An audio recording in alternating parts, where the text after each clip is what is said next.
Bonjour à tous pour ce 5e webinaire de la plateforme L'innovation territoriale en action qui est dédié aujourd'hui aux gouvernances des dynamiques collectives. Alors pour aborder ce sujet des pour rappeler le cycle de webinaires qui est proposé par la plateforme L'innovation territoriale en action, je vous rappelle que le thème de cette année, ça a été les catalyseurs en pratique. On a eu déjà 4 webinaires depuis le mois de mars sur les métiers de la catalyse, en mai sur le fonctionnement d'un catalyseur territorial, en août sur les modèles socio-économiques et puis le dernier en octobre sur les interactions entre territoires. Et le dernier de l'année, donc de 2021, sera donc dédié au modèle de gouvernance des dynamiques collectives. Alors pour aborder ce sujet, on va avoir une introduction des enjeux et du cheminement sur les gouvernances des dynamiques collectives avec la Fondation des territoires. On aura ensuite 2 témoignages qui viendront éclairer les modèles de gouvernance avec d'une part le 107 et le regard académique de la chaire Interaction d'AgroParisTech. Et ensuite, on a voulu prendre un petit temps pour vous rappeler qu'il y a toute une plateforme de capitalisation qui est partagée et qui donne à voir tous les outils, les ressources qui sont nécessaires pour s'approprier et mettre en œuvre le Faire Alliance. Et donc, on voulait vous rappeler l'existence de cette plateforme et tous les usages qu'on peut en faire. Et puis, on terminera pour 2022 en vous disant quel est le programme d'animation de diffusion de l'année prochaine. Alors, je me retourne vers vous, Charles Benoît, président fondateur du RAMO, qui est membre du conseil de création de la Fondation des territoires, sur les enjeux des gouvernances collectives. Bonjour à tous, merci Élodie, très heureux de pouvoir intervenir au nom de la Fondation des territoires sur cette question de la gouvernance du jouet collectif, parce que c'est un sujet qui, dès 2016, a occupé nos préoccupations. Lorsque, de 2008 à 2016, le cheminement d'expérimentation a mené à cette clarification de qu'est-ce que c'est que cette co-construction territoriale et puis qui sont les acteurs qui l'animent, les catalyseurs territoriaux, ça nous a amené en 2016 à écrire le référentiel, le premier référentiel sur la co-construction territoriale, en explicitant un peu de quelles activités on est en train de parler, de quel profil d'acteurs, de quel modèle socio-économique, et la question de comment cette gouvernance collective du jouet collectif en territoire se pose. Et à ce moment-là, nous avons réalisé un benchmark sur les dispositifs de gouvernance pour pouvoir finalement identifier quelles étaient celles qui étaient les plus adaptées finalement à ces nouvelles formes de co-construction locale. Et nous avons remis ce travail au collectif qui travaillait sur les mutations de l'intérêt général en disant là, il y a sans doute quelque chose de très intéressant à regarder. Quelles sont les nouvelles formes de gouvernance de ce jouet collectif au plus près des réalités territoriales? Et ce collectif, l'intérêt général, dès aujourd'hui l'affaire de tous, en 2018 a organisé un colloque au CESE qui est arrivé à 3 questions collectivement posées. Quelle vision partagée finalement? Quelle est l'ambition commune que l'on peut avoir au nom de l'intérêt général aujourd'hui? Quels sont les modèles socio-économiques pour porter cette ambition d'intérêt général? Et puis, quel système de gestion finalement de cette co-construction? En 2019 et 2020, à la fois la mission ministérielle sur l'accélération des alliances d'intérêt général en France et puis la démarche d'anticipation de sortie de crise pour les acteurs et les actions d'intérêt général nous ont permis de progressivement répondre à ces 3 questions et en 2021, eh bien, de pouvoir arriver avec des réponses concrètes qui ont été posées notamment à l'occasion du colloque du 12 janvier dernier, en rappelant que la vision partagée pouvait l'être aujourd'hui à travers les objectifs de développement durable, pour rappeler que la valorisation des diversités des modèles socio-économiques était beaucoup plus importante aujourd'hui que de rechercher le modèle socio-économique le plus pertinent, et puis de pouvoir passer de la proposition de loi sur le droit d'alliance d'intérêt général à une charte de quel contrat de confiance va-t-on pouvoir avoir. Et c'est fort de l'ensemble de ces réponses, de ce cheminement collectif que l'on peut engager avec la Fondation des territoires une démarche de co-construction, de réflexion collective sur ces gouvernances collectives, finalement, de ce qui va nous permettre de réussir ensemble l'agenda 2030 des objectifs de développement durable. Alors peut-être quelques enseignements par rapport à ces différentes étapes. D'abord, de rappeler que qui parle de gouvernance nécessite de savoir gouvernance avec qui et de qui. Et donc de pouvoir clarifier finalement la diversité des acteurs d'un écosystème et quelles sont les contributions finalement de chacun. Qu'est-ce qu'ils apportent, quels sont leurs besoins face à cet intérêt général et finalement de montrer la multiplicité des contributions possibles à ce collectif. L'étape d'après est de se dire finalement de quelle gouvernance parle-t-on. Et là encore, un peu comme dans les modèles socio-économiques, on ne peut pas dire la gouvernance, mais les gouvernances. Et finalement, on voit bien qu'entre celle des pouvoirs publics, le paritarisme, les modèles associatifs, mutualistes, coopératifs, l'entrepreneuriat social, les fondations, l'entrepreneuriat dit classique, finalement, ont inventé des formes de gouvernance qui ont chacune leur spécificité. Et il est extrêmement important de rentrer dans la compréhension de chacun de ces modèles de gouvernance avec ses forces et ses fragilités constitutives à chacun des modèles, pour comprendre finalement la richesse de l'ensemble de ces gouvernances et de partir finalement du constat qu'il n'y a pas une gouvernance qui serait meilleure que les autres, mais en fonction d'une situation, d'une réalité d'acteurs impliqués, bien évidemment, une gouvernance qui est la plus adaptée à la situation et aux acteurs. Alors, tout de suite, finalement, cette diversité des modèles de gouvernance nous invite à nous dire, mais finalement, pour avoir une gouvernance du jouet collectif, laquelle faut-il choisir? Comment on articule les légitimités? Si on prend bien évidemment la légitimité participative, un homme, une voix, si on prend la légitimité représentative, l'élection, si on reprend la légitimité entrepreneuriale qui apporte des ressources, qu'elles soient humaines, financières ou autres, finalement, a un droit de regard prioritaire sur la façon dont l'action va être engagée, ou que ce soit la légitimité délibérative, comme le paritarisme, par exemple, qui va essayer de trouver une conciliation entre des positions que l'on sait différentes entre les acteurs. Eh bien, chacune de ces gouvernances, finalement, a une forme de légitimité et que l'articulation de ces différentes légitimités est bien ce qui peut permettre de gérer l'intérêt général.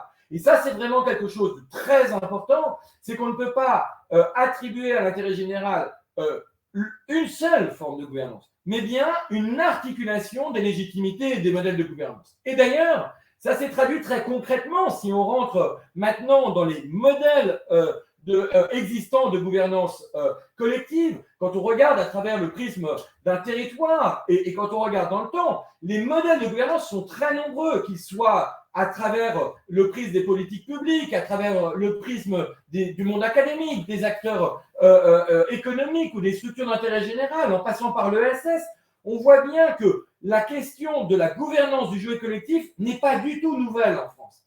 Mais ce qui est très intéressant quand on regarde finalement la façon dont elle s'est construite, elle s'est construite plutôt de façon autocentrée, c'est-à-dire un acteur qui invite l'ensemble des autres à venir contribuer à un projet commun, mais à partir de son propre modèle de gouvernance. Et ça, c'est très intéressant parce que, quelque part, c'est là où c'est une dynamique extrêmement intéressante à constater, c'est-à-dire qu'en fait, il n'y a pas eu jusqu'à maintenant de recherche d'un modèle d'articulation des légitimités. Il y a eu la volonté des acteurs de construire ensemble autour du modèle de celui qui est invité autour de la table.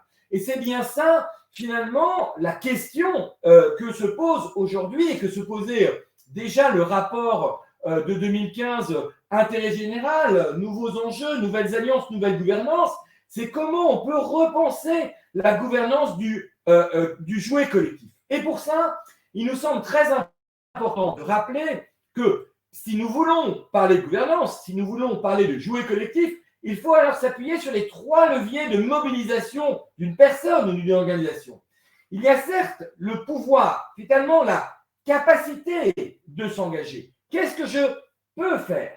Il y a une deuxième dimension, un deuxième moteur puissant, et on l'a vu que ces dernières années, il s'est largement renforcé, c'est le devoir, la responsabilité. Qu'est-ce que je dois faire? Mais il y a un troisième levier extrêmement important, extrêmement pertinent, et que l'on a très bien vu dans l'Observatoire des partenariats, dans la transformation du jouet collectif. En 2015, on était sur qu'est-ce que je dois faire, le devoir d'alliance. Aujourd'hui, on est sur l'envie d'alliance. Qu'est-ce que j'ai envie de faire? Qu'est-ce que je veux faire? Et donc, bien évidemment, inventer la gouvernance ou les gouvernances du jeu collectif nécessite de repenser leur composition, leurs instances, leurs missions et de garantir finalement à la fois l'information, la mobilisation, le temps de chacun des acteurs, de prendre en considération le respect des intérêts de chacun tout en ayant conscience que la somme des intérêts de chacun ne fait pas l'intérêt général. Et donc, quels sont les besoins de l'écosystème, de pouvoir mobiliser les compétences adéquates à chacune des missions. C'est donc un ensemble de pensées pour pouvoir penser le monde avec un A. Il faut repenser nos gouvernances avec un E, et c'est bien cet élément-là. Et un élément qui est complètement déterminant et sur lequel la Fondation des territoires insiste très lourdement, c'est de dire que pour inventer une gouvernance qui reflète la diversité des écosystèmes et des échelons territoriaux en présence, il est absolument indispensable de ne pas confondre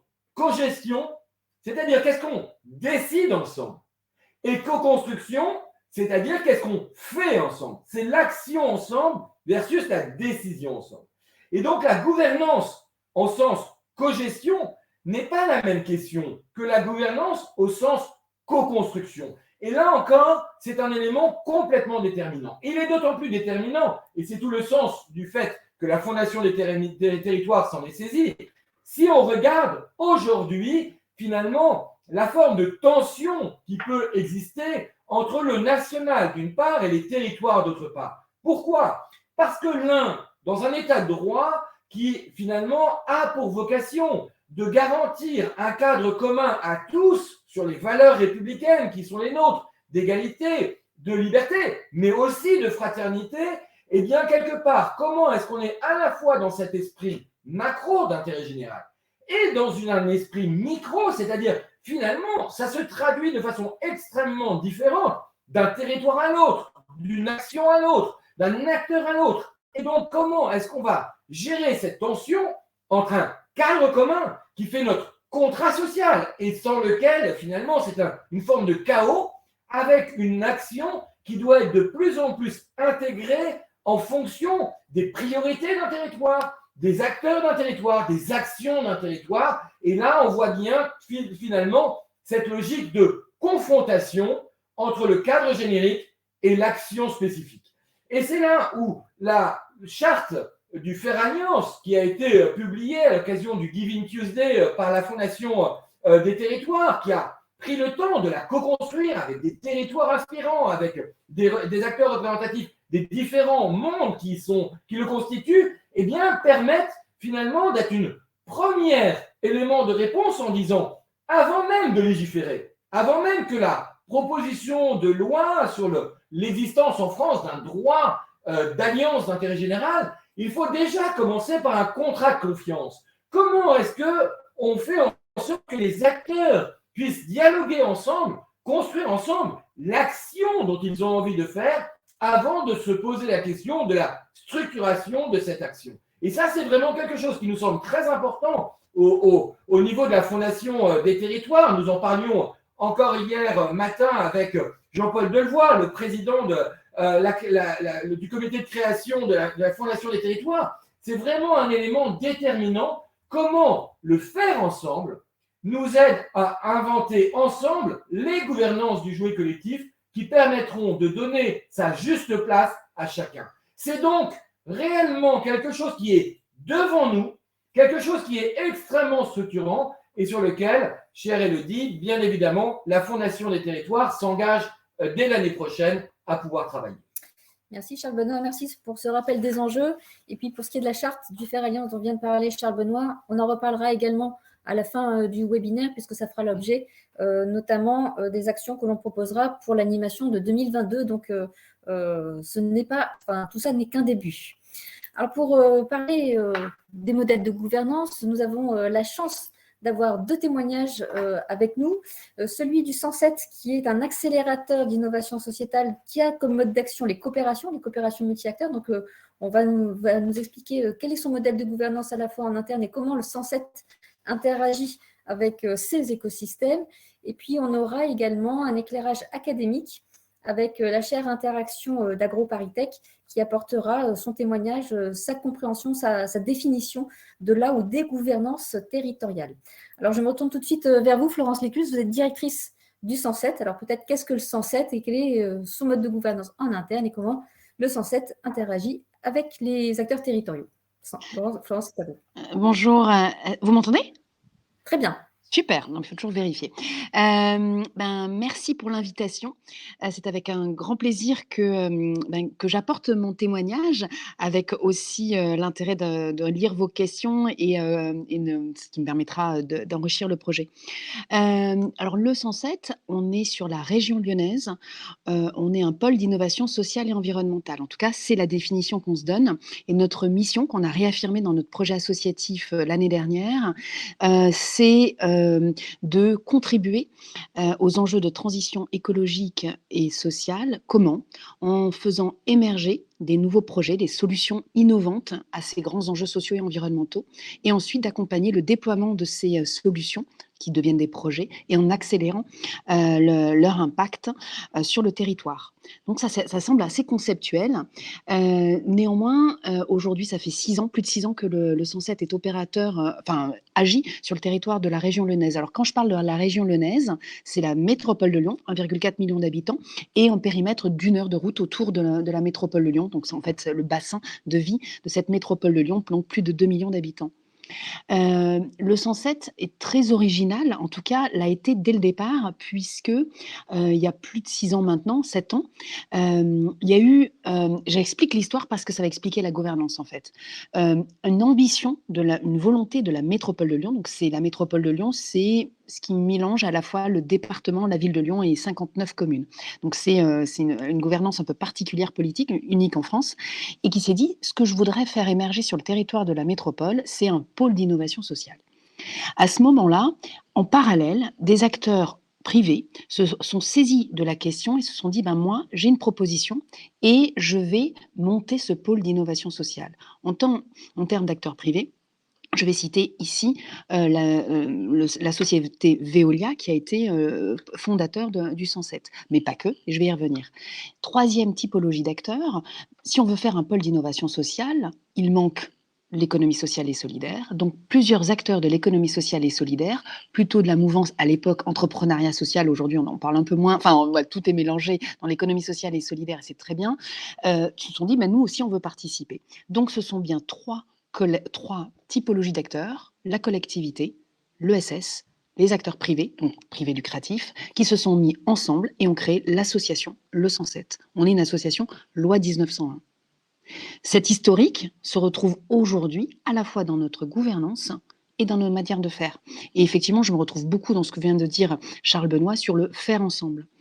Et on ne décrète pas juste une ambition, on le fait, on le vit.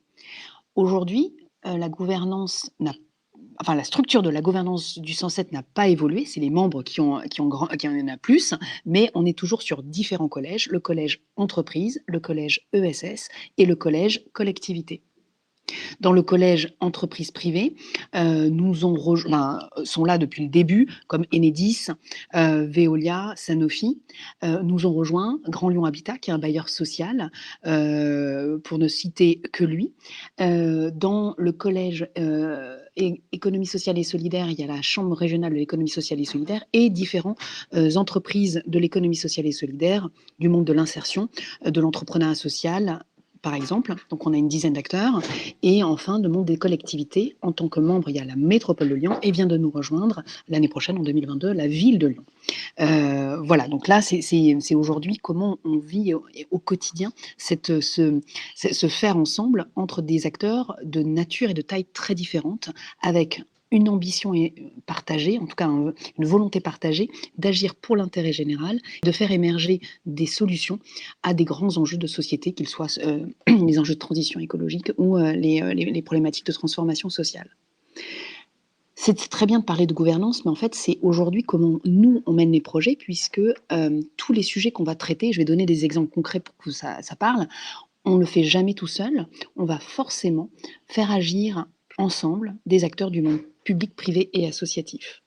Si aujourd'hui, donc on s'inscrit nous pleinement dans les 17 objectifs de développement durable de l'ONU, et on va se dire, tiens, aujourd'hui on va travailler sur, parce que la thématique est essentielle, prioritaire sur le territoire, on va travailler sur la précarité énergétique.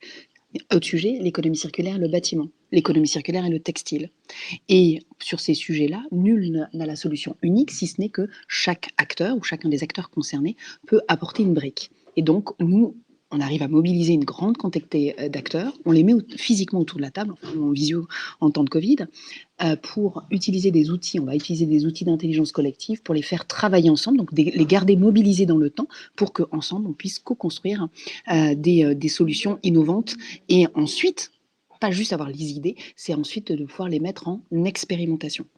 Et pareil, une fois que le projet se met en expérimentation, c'est pas nous qui le portons, puisqu'on n'est pas expert des déchets du bâtiment, de l'économie circulaire et du textile ou de la précarité énergétique, mais c'est bien des acteurs directement concernés qui vont se constituer en une association, un consortium, ça va dépendre, pour porter ce nouveau projet. Par exemple, sur l'économie circulaire et le BTP, on était une vingtaine, 22 plus exactement, acteurs autour de la table, y compris des membres du 107, Bouygues Immobilier ou Saint-Gobain ou la métropole de Lyon, bien sûr des acteurs associatifs comme le groupe Envie et d'autres que vous qui sont moins connus. Et ensemble, ce collectif a donné lieu à 2 projets qui sont sur la valorisation des déchets de chantier, avec 4 projets en cours aujourd'hui, véritablement, sur les chantiers de la métropole de Lyon, et un autre projet autour des réemplois des matériaux. Et tout ça, c'est de se dire, il y a un consortium qui le fait, qui le réfléchit, et c'est ça qui va impulser de la nouveauté sur le territoire. Et surtout de se dire, si l'idée est bonne, comment on arrive à le porter, à le faire grandir. Après, ça a l'air beau comme ça et simple à mettre en place, c'est pas évident. Et nous, on essaye de dépasser, moi en tant que directrice, mais après je m'appuie aussi sur le bureau et sur bien sûr l'équipe du 107, c'est comment arriver à dépasser les intérêts particuliers de chacun des acteurs autour du 107, qu'ils soient membres du 107 ou finalement l'écosystème autour de nous, c'est dépasser leurs intérêts particuliers pour travailler sur un sujet d'intérêt général ou en tout cas un sujet partagé par tout le monde. Et c'est ça qui fait sens et c'est pour ça que les acteurs, qu'ils soient publics, privés ou associatifs, continuent de s'impliquer concrètement.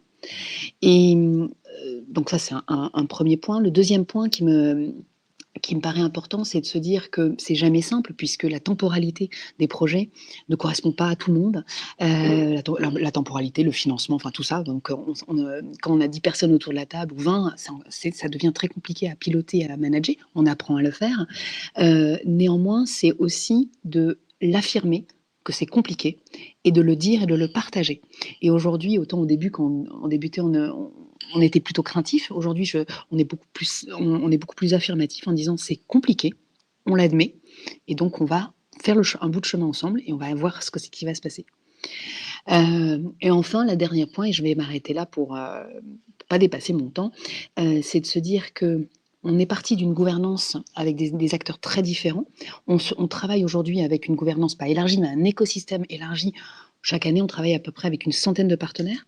C'est hyper bien. Et tout ça pour travailler dans le sens de l'intérêt général et des 17 objectifs de développement durable. Et ça, comment on le garantit tout ça? C'est grâce à la gouvernance initiale. C'est de se dire, c'est grâce au conseil d'administration qu'on se réinterroge et on garantit la pertinence de nos actions et surtout l'intérêt qu'on peut y porter. Voilà, je ne sais pas s'il y a d'autres choses. Et puis pour finir, sur ces sujets-là, aujourd'hui, donc, ça fait 6 ans qu'on est on est acteur sur la métropole de Lyon, et aujourd'hui, on est reconnu. sur la métropole de Lyon des acteurs, y compris de l'acteur public, que ce soit la collectivité, voire l'État, les représentants de l'État sur la région, l'ADEME, etc. Parce que ce qu'ils voient en nous, c'est ce dépassement des intérêts privés et ils nous considèrent, nous, comme un tiers de confiance neutre. Et c'est pour ça qu'ils vont s'appuyer sur nous pour mener à bien des actions ou mener à bien des projets. Donc, c'est aujourd'hui l'énorme satisfaction et la grande fierté du 107 et des équipes, c'est de se dire, on a gagné ça, c'est s'appuyer sur nous pour faire ce maillon, en tout cas cette interface neutre, puisqu'on ne défend aucun intérêt particulier, si ce n'est l'intérêt général. Merci beaucoup, Florence. Oui, j'ai une question, Florence, parce que on parle souvent, quand on parle de gouvernance, et notamment d'alliance, en disant au départ, il faut qu'il y ait l'alchimie entre les femmes et les hommes qui se mettent autour de la table. Et puis après, le temps passe et ces femmes et ces hommes changent, puisque quelque part, normalement constitués, ils vont vers d'autres mandats ou dans d'autres logiques.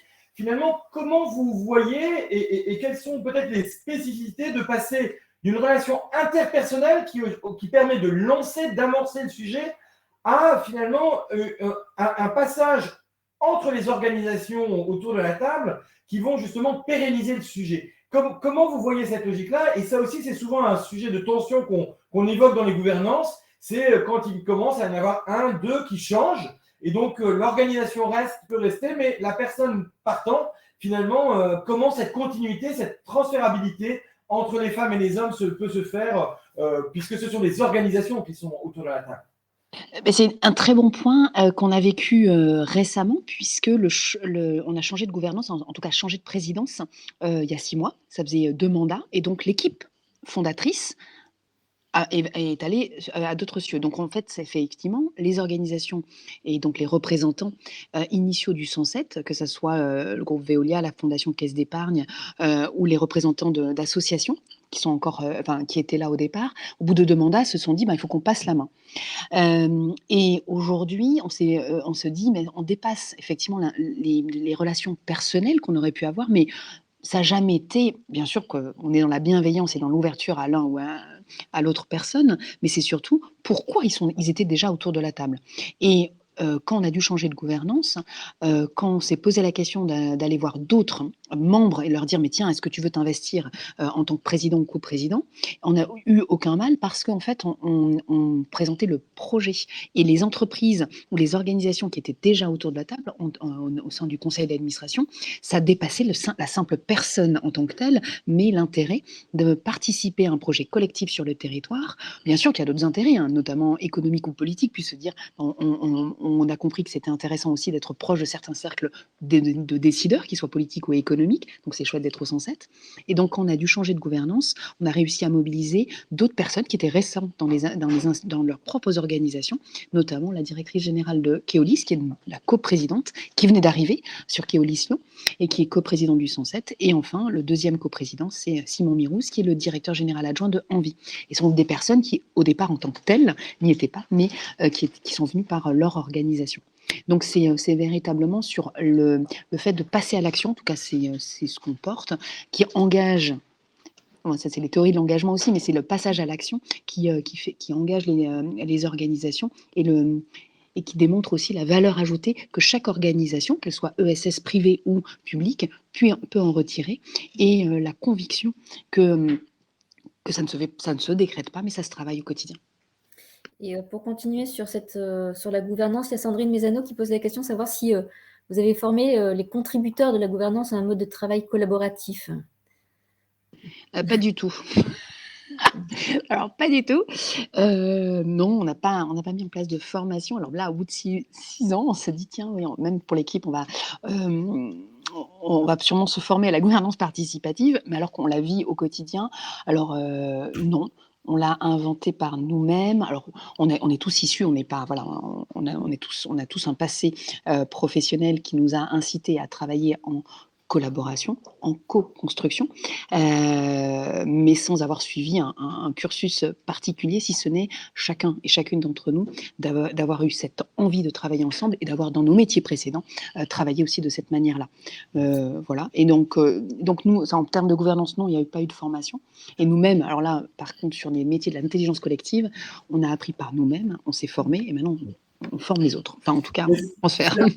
C'est une très bonne question de la part de Sandrine du comité 21, parce que je pense qu'effectivement, c'est vraiment la différence entre les pionniers qui sont partis avant et qui finalement ont pu expérimenter par eux-mêmes et donc finalement, quelque part, s'auto-former par l'expérience de terrain, et aujourd'hui des acteurs qui arriveraient en se disant comment est-ce qu'on construit, comment est-ce qu'on co-construit un projet sur lequel effectivement cette question de la formation se pose. Et sans doute d'ailleurs, elle se posera au fur et à mesure, les gens qui arriveront dans la gouvernance sans avoir forcément vécu tout ce qui a permis de construire finalement cette gouvernance en commun. Et ça, dans nos travaux de recherche, là je change de casquette et je reprends la casquette du rameau, mais c'est un sujet très important. C'est-à-dire qu'effectivement, l'expérience des pionniers qui ont construit finalement le modèle de gouvernance à travers leur propre expérience, il y a un moment donné où comment finalement d'autres qui veulent se saisir de cette question-là doivent passer par une logique de formation finalement apprenante. Il ne s'agit pas d'être d'une formation théorique, mais une formation qui leur fait expérimenter les choses, mais parfois de manière un peu plus rapide que les pionniers, parce que les pionniers ont eu 3, 4, 5, 10 ans pour pouvoir le faire, parce que ce n'était pas une urgence de rentrer dans cette logique-là. Il est clair, et ça c'est un élément que dans la mission ministérielle que j'ai co-présidée avec la députée Cathy Racon-Bouzon, on a beaucoup soulevé sur le sujet, c'est qu'aujourd'hui, pour ceux qui arriveraient sur le sujet, exactement ce que Florence disait, ce n'est pas un long fleuve tranquille, ça ne s'invente pas, et donc il faut aussi passer par comment on apprend collectivement à faire alliance.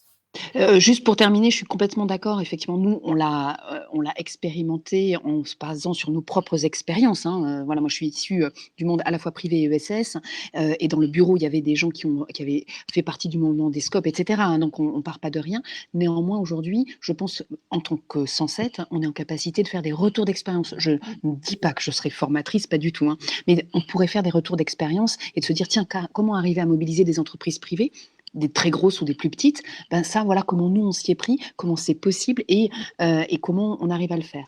À tel point, donc en tout cas, donc, retour d'expérience, et à tel point aujourd'hui qu'on est en train de se poser la question, c'est encore émergent, mais de se dire, aujourd'hui, on est une association, est-ce que demain, on ne serait pas une SIC ? C'est la solution assez logique, mais ça nous demande de retravailler et d'être peut-être à ce moment-là formés. Et ça rejoint ce que tu dis, Florence, les questions qui sont posées, qui sont plus des questions liées au mode d'action très concrètes sur comment vous définissez au sens être les enjeux ou les priorités du territoire. Est-ce que vous limitez le nombre de contributeurs, partenaires, co-constructeurs sur ces différents projets ? Voilà, peut-être en quelques mots avant de continuer. Alors, sur les sujets prioritaires, alors déjà, on a un guide, en tout cas un cadre, qui sont les 17 objectifs de développement durable de l'ONU. Et on est vraiment, il faut qu'on soit dans ce cadre-là. Deuxième sujet, c'est notre job, c'est d'être en veille très active sur les grandes politiques nationales, bien sûr qui concernent ces 17 objectifs de développement durable, sur les lois sur le textile là, qui vont sortir en janvier, sur la lutte contre la pauvreté il y a 3 ans, sur les grands enjeux que les rapports ADEME, GIEC ou RTE ont sorti sur la transition énergétique. Donc c'est à nous aussi de digérer ces grandes informations et ces grands cadres nationaux, voir dans quel cadre ils s'inscrivent ou ils se déclinent au niveau régional, en disant des fois la région ou la métropole est territoire d'expérimentation, etc. Et donc de se dire, au regard de ce qu'on connaît, de ce qu'on sait et de ce qu'on pressent, parce qu'on a lu et on a interrogé des acteurs, on pense qu'aujourd'hui, il est indispensable de travailler sur l'économie circulaire et le textile, ou sur la cyclo-logistique, ou la logistique décarbonée, les derniers kilomètres. C'est les sujets qu'on a apportés à la métropole en disant, mais ce sont des sujets d'avenir, et la métropole nous a tout de suite dit, en effet, on veut y travailler ensemble. Donc c'est que de cette manière-là, on amène les sujets, on les corrobore avec les grands acteurs clés, quelques acteurs clés publics, privés du territoire, et ensuite on lance les sujets. Est-ce qu'on limite le nombre de contributeurs ? Non. Et oui, non, parce que de fait, en fait, la porte est toujours ouverte. Après, oui, puisque pour travailler de manière collective et de manière collective et efficace, au-delà de 15 acteurs, ça devient compliqué. Donc là, c'est au niveau des travaux collectifs, on est 15-20 max. Et ensuite, au niveau de déploiement de projets, on est sur des consortiums à taille beaucoup plus réduite, c'est évident, qui sont plutôt de 5-6 acteurs max.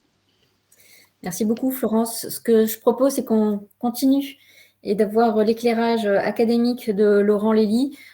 Florence, juste pour information, il y a quelques petites questions. Si tu arrives à y répondre directement dans le chat, n'hésite pas. Alors, pour les questions, pardon. Pour avoir l'éclairage académique, on a eu le témoignage de Laurent Lévy, qui est directeur de la chaire Interaction d'AgroParisTech. Alors, Laurent n'a pas pu être avec nous physiquement en direct pour suivre ce webinaire, mais en revanche, il a enregistré son témoignage et je vous propose qu'on l'écoute.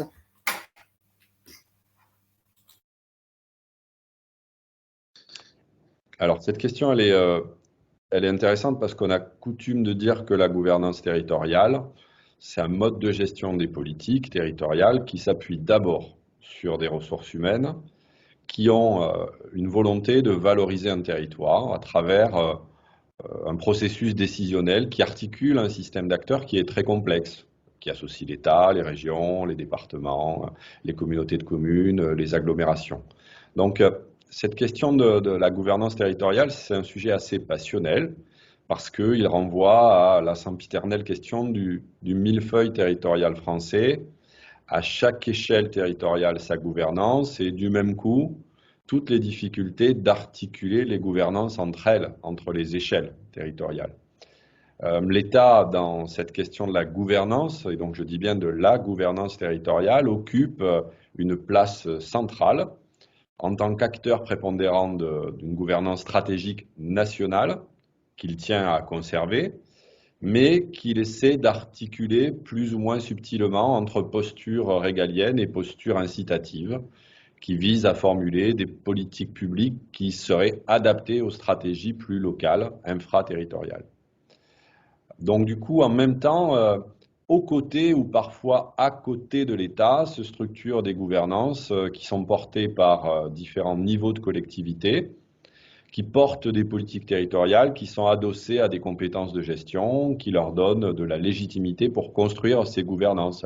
On peut citer les politiques de transport, les politiques d'éducation qui sont réparties entre régions et départements, par exemple.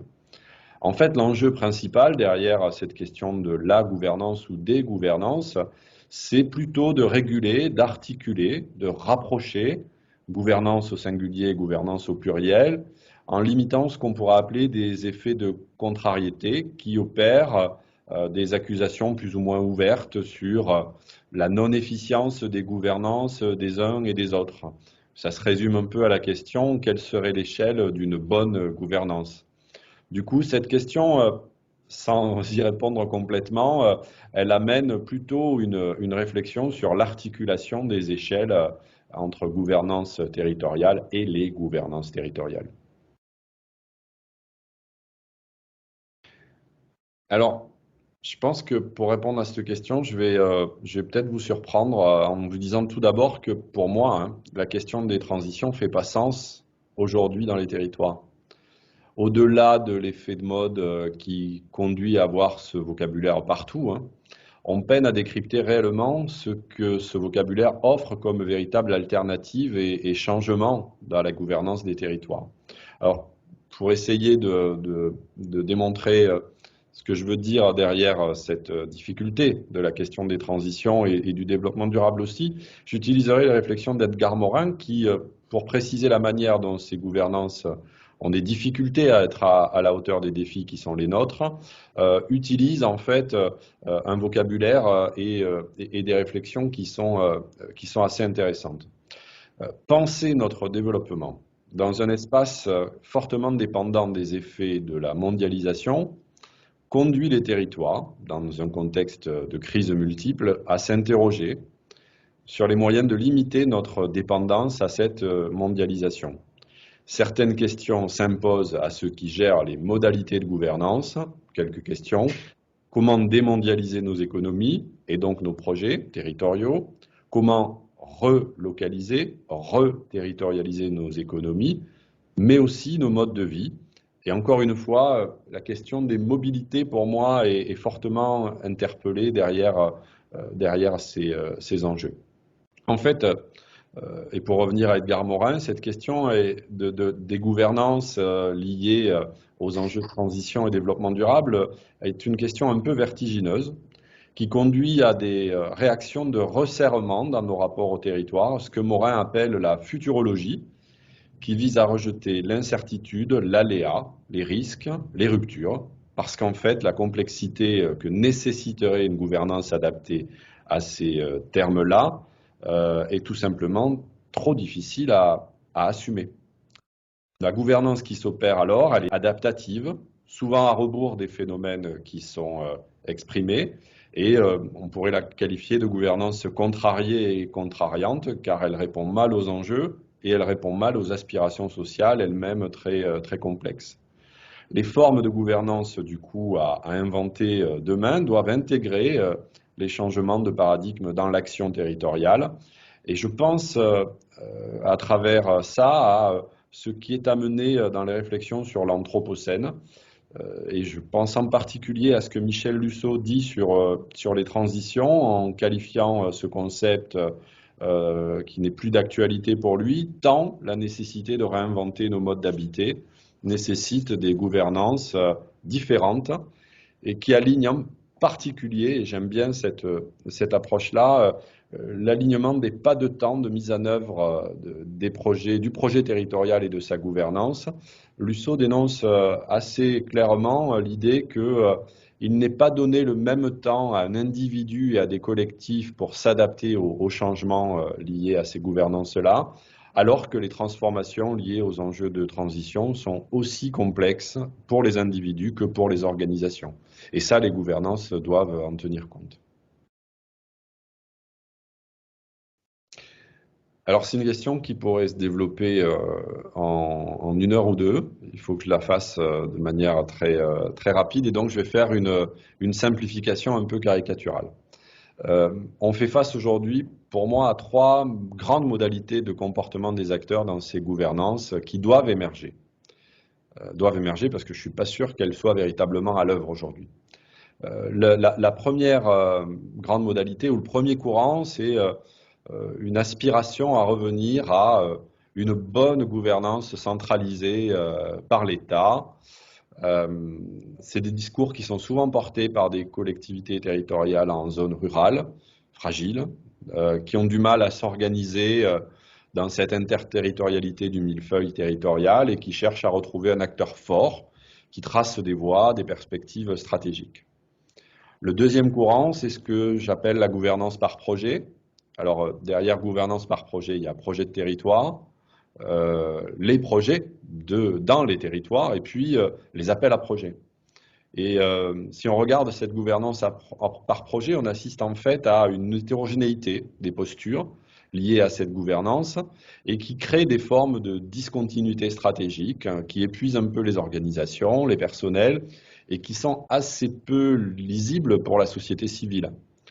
Les métropoles se retrouvent assez bien dans ces systèmes-là parce qu'elles sont dotées de compétences et d'ingénierie pour s'adapter et répondre à ces appels à projets. Pour les collectivités de taille plus réduite, c'est beaucoup plus difficile et du coup, cette gouvernance par projet, elle rend difficile, par exemple, la mise en œuvre des transversalités qui seraient nécessaires à opérer. Le troisième courant, je trouve vraiment intéressant, c'est ce qu'on pourrait qualifier le courant qui incarne les gouvernances invisibles ou à bas bruit. C'est celle des collectifs d'acteurs qui cherchent à inventer des politiques publiques locales qui répondent à des nouveaux besoins pour des populations. On pense bien sûr à ce qui se joue dans le mouvement de l'ESS. Moi, je pense aussi aux collectifs d'agriculteurs ou de paysans qui renouvellent l'organisation des compétences pour développer des projets. Et ils inventent des formes de gouvernance, des formes d'alliance, en fait, qui sont très intéressantes parce qu'elles renouvellent des manières de faire projet, probablement, certainement même, pas encore les manières de construire de nouvelles gouvernances, à mon sens. Alors, je n'aurais pas de piste opérationnelle pour répondre à cette question-là. En tous les cas, si je devais les détailler, le format du webinaire ne serait pas le bon. Donc, je préfère plutôt le regarder sur ce qu'il faut changer pour construire ces nouvelles gouvernances et sur quel type de piliers fondateurs on pourrait s'appuyer. Moi, je vois trois piliers pour penser ces nouvelles gouvernances.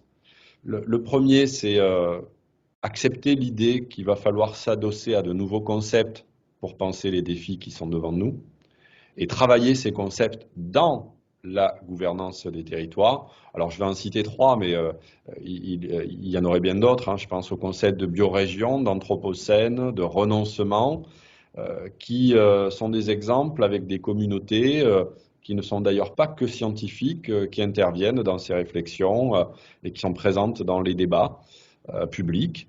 L'idée est de réfléchir autrement, de changer de logiciel et donc de construire des gouvernances qui s'intègrent à ce changement de logiciel.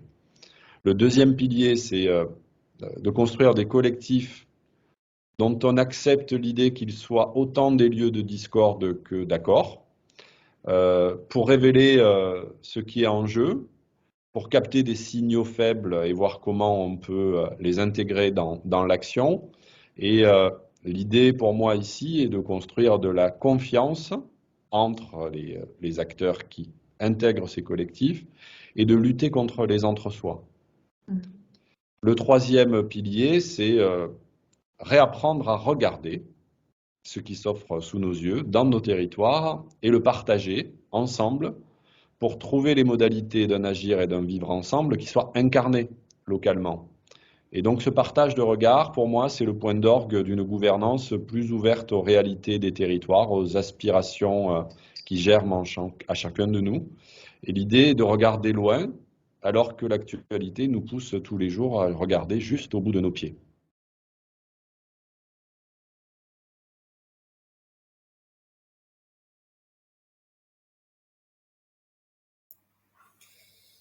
Eh bien, voilà le témoignage de Laurent Lély. Donc, pour information, hein, pour ceux qui n'ont pas tout vu, le webinaire est enregistré, donc la vidéo sera bien sûr accessible à tous. Donc, un éclairage très intéressant, un regard académique sur les gouvernances territoriales, avec notamment le fait de pouvoir construire, se projeter en construisant des collectifs, que ce soit à la fois ceux qui sont en accord ou en désaccord, pour justement ne pas être dans l'entre-soi, mais développer de la confiance, et puis réapprendre à regarder et partager les différentes postures, les différents positionnements. Donc très très intéressant comme complément par rapport à ce que disait Florence tout à l'heure.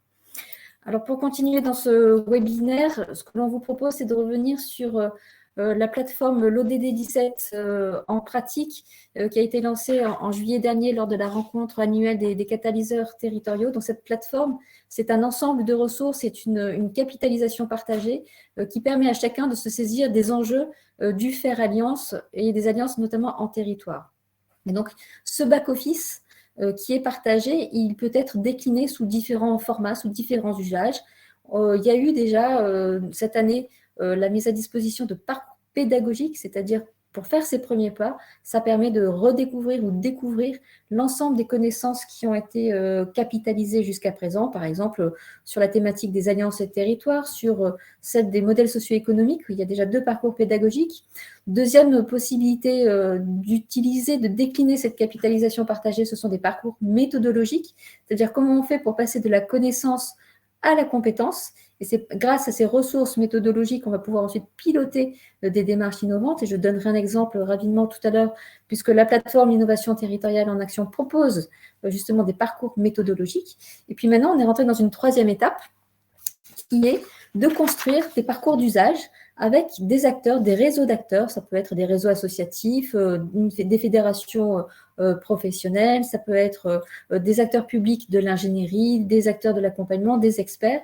Et c'est de construire avec eux leur propre parcours d'usage qui va refléter leur usage quotidien de tous les jours, qui va leur permettre de décliner très concrètement ce fameux ODD 17. Et c'est pour ça que dans ce troisième temps, on va construire avec eux leur propre front office qui sera très personnel. Ça pourrait être celui du réseau, par exemple, national des maisons des associations, ça peut être celui des développeurs économiques, ça peut être celui des entreprises.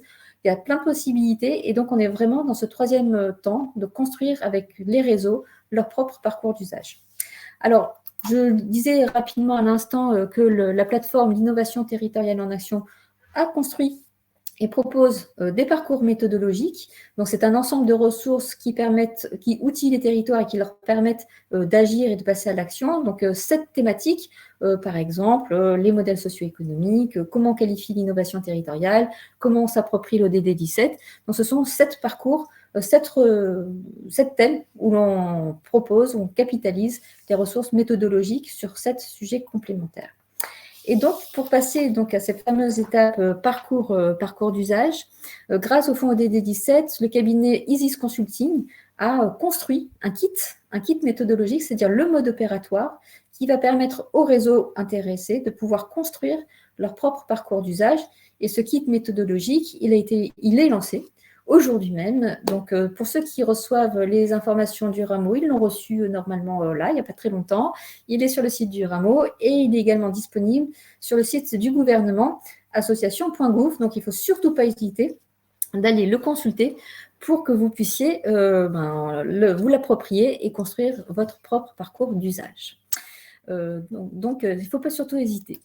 Sur le programme donc, 2022, du réseau et de la plateforme d'innovation territoriale en action. Donc, cette plateforme, comme je vous le disais en introduction, anime chaque année des cycles de webinaires. En 2019, on était vraiment très focalisé sur qu'est-ce que l'innovation territoriale et comment on peut la redécouvrir, donc 12 webinaires. En 2020, on a proposé le thème de l'ODD 17 en pratique, déjà. 2021, cette année, on a vraiment travaillé la question de qu'est-ce qu'un catalyseur territorial, quelles sont ses pratiques, donc 5 webinaires. Et en 2022, on vous propose 6 webinaires pour se dire comment on peut accompagner les dynamiques collectives, comment on peut faciliter l'émergence, le développement et la consolidation des alliances territoriales. Alors, comment ça va se décliner très concrètement? Vous voyez à l'écran les 6 dates du cycle de 2022, donc en février, avril, juin, septembre, novembre et décembre. Et ce qui est très important à avoir en tête, c'est que les 3 premiers webinaires que l'on va vous proposer, février, avril et juin, on va les dédier à la charte du Faire Alliance dont Charles Benoît a parlé tout à l'heure.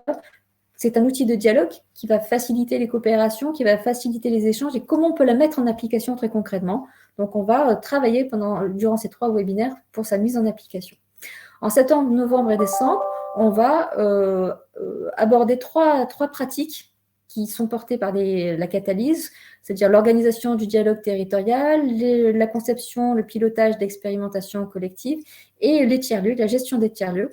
Et on va voir par rapport à ces 3 pratiques, quels sont les rôles de cette catalyse territoriale, comment elle se positionne, comment elle est complémentaire des 2 autres ingénieries territoriales qui sont l'ingénierie de gestion portée par les acteurs publics et l'ingénierie de projet, les projets transverses. Donc, on va voir, au regard de ces 3 pratiques, comment on peut qualifier plus précisément cette fameuse ingénierie de catalyse. Et puis, bien sûr, je vous donne tout de suite la date du 10 février, puisque ce sera le premier rendez-vous du webinaire de l'année prochaine.